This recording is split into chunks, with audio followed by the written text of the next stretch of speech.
আলাইকুম গাইজ, আজকে আমি একটি মাশরুম শোপিস বানিয়ে দেখাবো। তাই আমি এখানে একটি ছোট বাটি নিয়ে নিয়েছি আর অল্প একটু ব্রাউন কালার ক্লে নিয়ে নিয়েছি। এখন এই বাটির সাইডে ক্লে গুলো সেট করে নিচ্ছি।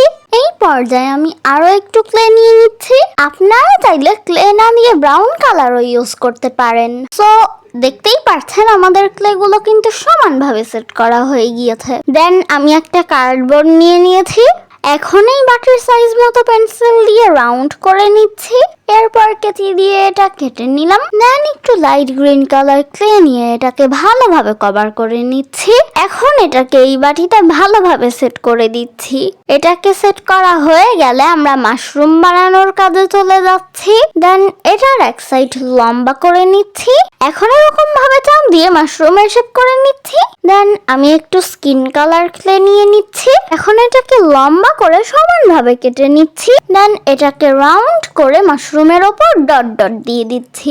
দেন একটু হোয়াইট কালার ক্লে নিয়ে এটাকে লম্বা করে মাশরুমের সাথে সেট করে দিচ্ছি।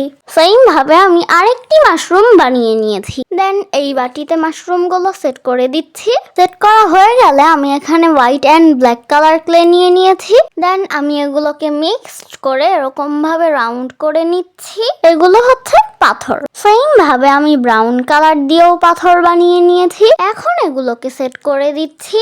দেন একটু গ্রিন কালার ক্লে নিয়ে লম্বা করে নিয়েছি।